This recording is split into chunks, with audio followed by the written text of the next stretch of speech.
Bless you. Okay, so I was showing you how the pencil tool can modify any fill path you've done. So remember, we're just doing black fills, no strokes. And I just have it at a lower transparency here, just so I can see the shapes I want to cut out. But for the time being, let me bring it back, not the gradient, transparency, to 100%.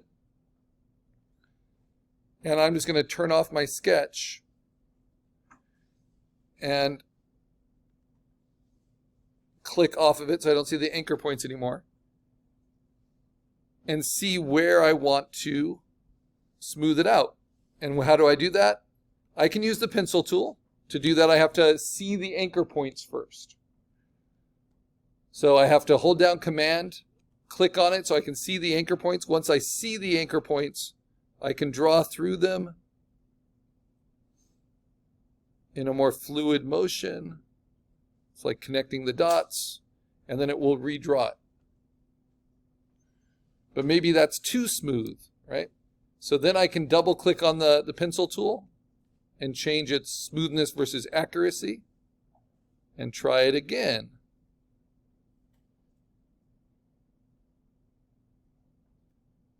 And maybe that's closer to what I want. And then I can do it up here.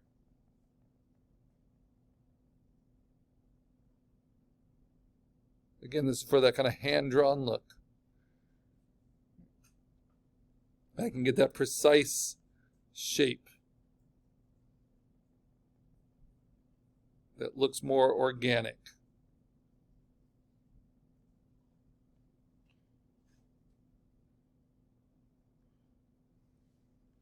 I think that works pretty well. But what if I have something like this? It's just really messed up.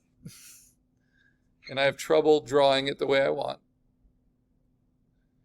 Well, there is a tool underneath the pencil tool. It's called the smooth tool.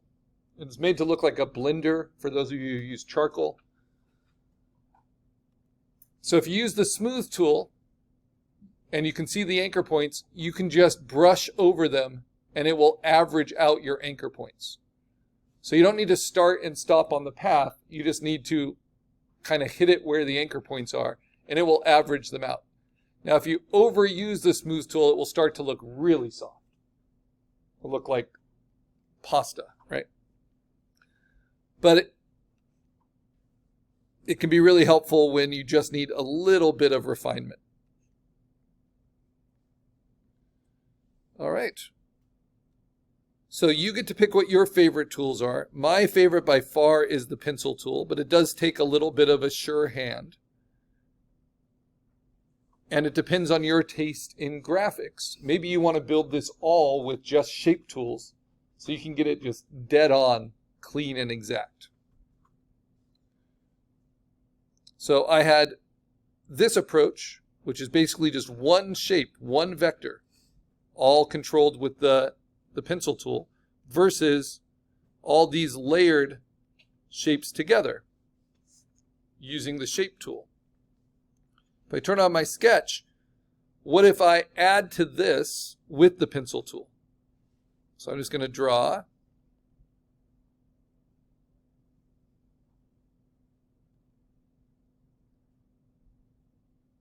And because vectors are a communication graphics tool, they're made to be pretty fast. So if you draw it and it's just open like that, because I've done it in a new layer, you just want to click on the fill, which is the full square here. Double click on it. It opens up the properties. Go to that bottom left-hand corner and say OK.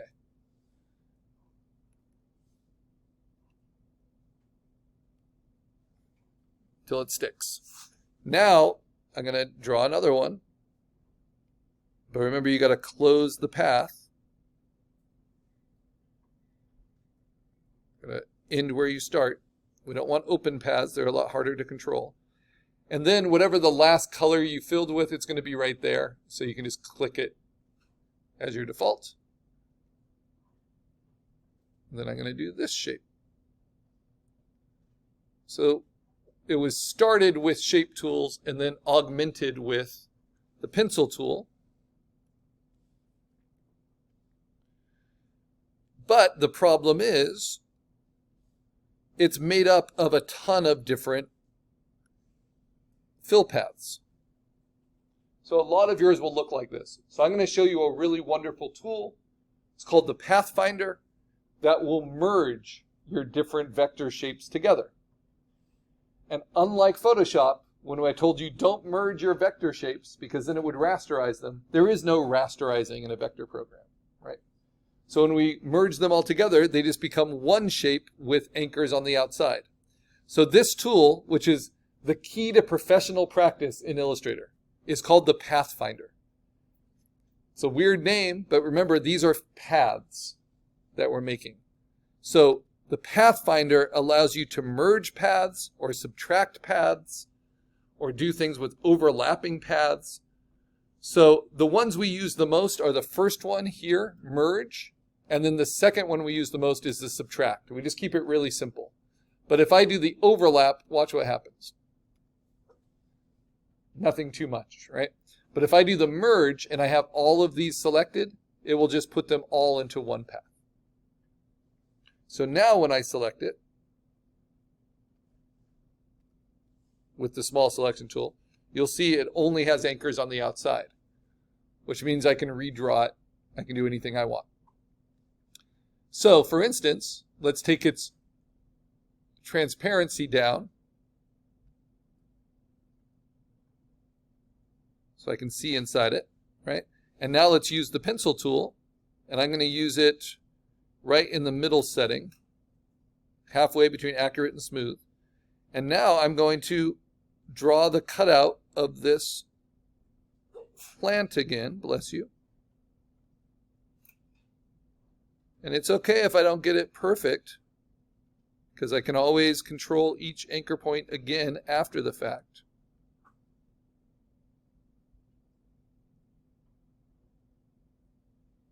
And I have to start on the path and end on the path, right?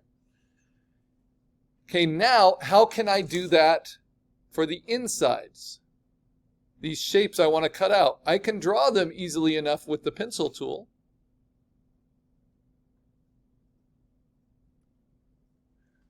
And the problem is, if I fill them with black, you can't see them. If I fill them with white, you can see them, and it looks like they're cut out, but they're not really cut out. They're filled with white, and we don't want any white vectors. We want this all to be just black vector shapes. So the Pathfinder can also do this. We can select the background one, and we can select the one that we want to subtract from the background one. The one you want to subtract, I'm putting in white, and it sits on top of the black one, right? And I select both of them. I can hold down Shift just like selecting layers. Now they're both selected. And instead of merging them together, which would just fill it in with black again, I'm going to subtract. Well, they call it minus. Minus the front from the back. Boom. And now it punches a hole in it. What's another way we could do that? I could select it, and I can use the eraser tool. And if I double click on the eraser tool, it will set its settings. The most important one is the size. Strangely, the eraser tool doesn't give you a smoothness to accuracy, which would be really helpful. Hopefully they'll add that eventually. But I'm going to pick a size, and then I'm just going to erase out, and it will give me the anchor points.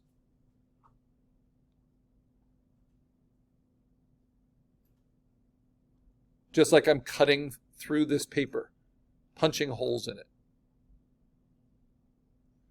And this is something I love about the eraser tool. When you use it with a tablet, you can set it to be pressure sensitive with the variation. So I can go small to thick just by pressing. So that's going to be really good for all this stuff. Without having to outline it, I'm just cutting it out. It's like using a paintbrush, but this is all making cutouts. How can I show you that? Well, the artboard is what the white square is. If I drag it off, you can see how now gray is behind it all. That's because this is just a black shape.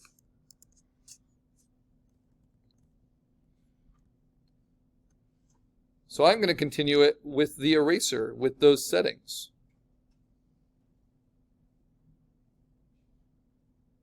Using the pressure sensitivity of the eraser. And this will get us ready for using the blob brush when we do line art illustrations. Using Illustrator to get clean line art. So I have a really smooth outside, and I'm going to have a slightly more organic, kind of bumpier inside.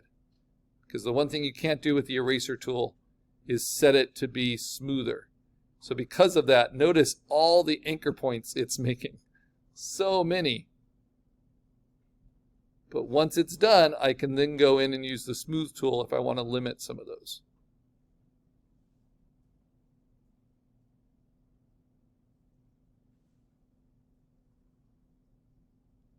And I can even go off my script a little bit.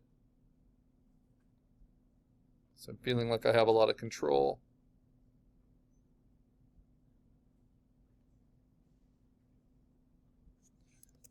Now all of this, of course, gets easier with practice. So what you're trying to do with assignment 4 is find the way of making vectors that kind of fits best with your risk tolerance and your hand shakiness. And we take it from there. Okay, so I'm going to hold down Command to get to the selection tool. I'm going to click off of it. I'm going to see what I have. And now I'm going to turn that whole thing to full opacity.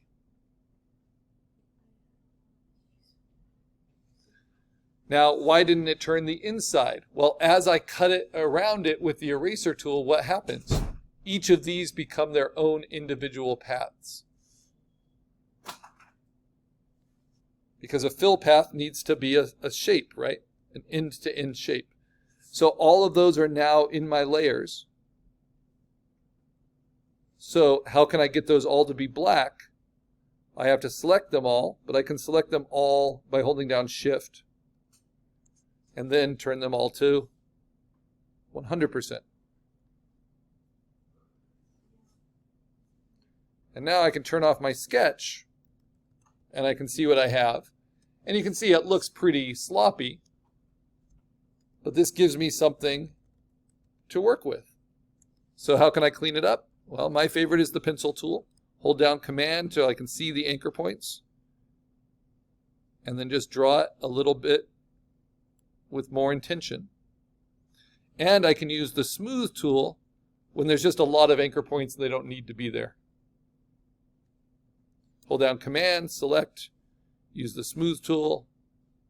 Smooth tool. Got to see the anchor points. Smooth tool. Hold down Command. Notice there's a difference between the inside edges and the outside edges. This is just the smooth tool, which makes it even easier to soften it. You can always do Command Z if it goes too much, but you need the pencil tool to redraw. So if I wanted this to dip down a little bit, the smooth tool won't give that to me, but the pencil tool will.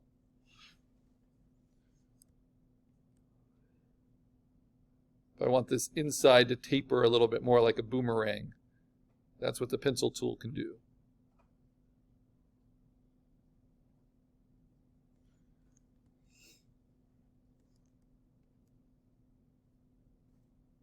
When I get rid of that notch, that's what the pencil tool can do. Oops, but it did it as an open path.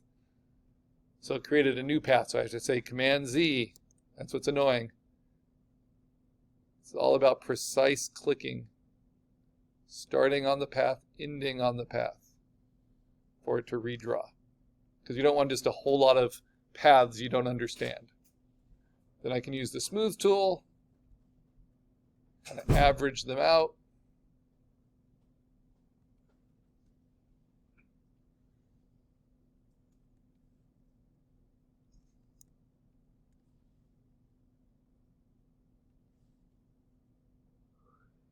and we want something that's clear